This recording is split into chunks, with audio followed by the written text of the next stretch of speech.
Okay, so in this video we're looking at parametric differentiation. Okay, so basically it's sometimes convenient to define coordinates of a moving point by means of two equations. Okay, so we can express x and y separately in terms of a third variable, say t. We're going to call that a parameter. Okay, so that could be t, it could be theta, which you'll see in another example. This could be anything.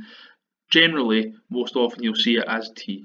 Okay, so a lot of these examples you'll see have physical aspects and physical meanings to it. Okay, and a lot of these occur and we have to do it parametrically. Okay, so an example is the position of a ball relative to the x and y axis. Okay, may be plotted at 1 second intervals. So here we can clearly state that x and y positions of the ball depend on time t. So as time moves forward, the ball might travel further along the horizontal, but also further up the y axis as well, or even down. So this can actually be shown by these two formulas here. So the x component of the position of the ball, okay, so the horizontal aspect is a times t squared, okay, where a is a constant. And the vertical component is 2a times t, okay, where a is a constant. Now they are called parametric equations because both x and y depend on a parameter t, okay, and t can be a physical aspect like at what time during this process it is. Okay, so t is a parameter, hence why the name parametric equations. So, and we want to find the first derivative of this parametric function, okay, or any parametric function. How we do this is the following. So, to work out dy by dx, okay, what we do is we differentiate the y aspect, the y function with respect to t, and we differentiate the x function with respect to t. So we differentiate these one at a time, and then to get dy by dx, we do dy by dt divided by dx by dt. Okay, now note if the parameter was a different symbol other than t, like maybe theta, if it was an angle-based problem, then it'd be dy by d theta over dx by d theta. Okay, so it's the parameter that is the t here. Okay, let's look at a couple examples. So example 1, we're going to find the formula for the gradient of the tangent to the curve whose parametric equations are, and we're given x equals a bracket theta minus sine theta, and y equals a bracket 1 minus cos theta. Okay, so we see here in our first example, okay, we're not given t as a parameter, theta as a parameter. Okay, so theta is the thing that's changing, and that would determine what x and y both are. Okay, so we want to work out the gradients. We want dy by dx, but in order to do that, I have to differentiate both the x and y functions one at a time with respect to theta first, with respect to our parameter. So dx by d theta, well, if I differentiate this here, okay, I'm going to be left with a bracket 1 minus cos theta.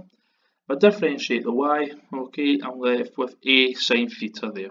Okay, so that's my dx by d theta and my dy by d theta.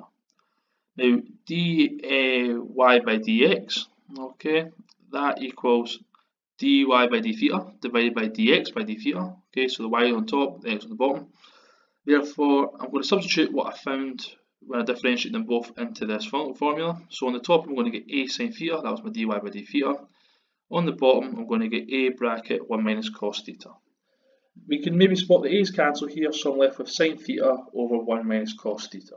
Okay, so that's what the gradient would be of the tangent of that curve defined by those parametric equations up there. Okay, so we found dy by dx. Okay, let's look at our second example, one that's got a bit more to it. Okay, so we can see how it would work. Okay, we're going to use a parameter t in this example as well.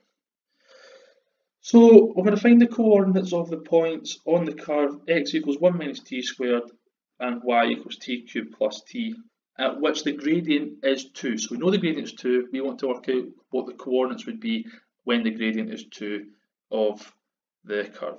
So let's do this just now.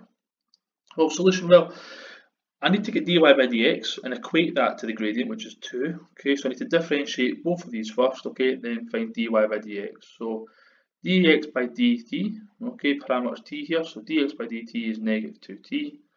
dy by dt, okay, differentiate this, I get 3t squared plus 1. I know dy by dx is dy by dt divided by dx by dt, so I'm going to put 3t squared plus 1 at the top, that's what I found for dy by dt. I'm going to divide that by dx by dt, which was negative 2t. Now I know that this here equals 2, that's what I was told in my question, so 3t squared plus 1 divided by negative 2t gives me 2. Now I want to work out the coordinates. Okay, now I know the coordinates depend on a parameter t, so I'm going to solve this and work out the parameter t, and then substitute both into here so that I can get my x and y coordinate out. That's the objective. So starting to solve this, okay, times both sides by negative 2t, sorry, and then bring the negative 4t over. I'm going to get 3t squared plus 4t plus 1 equals 0.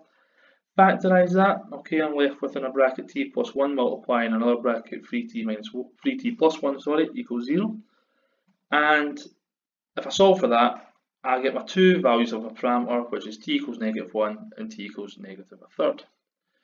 Now, when t is negative 1, which means that we're going to substitute that value into both the x and y to get my x and y coordinate out. Okay, so when t equals negative 1, okay, x equals 0 and y equals negative 2, so my coordinate is 0, negative 2. Okay, so I found my first coordinate, which is 0, negative 2.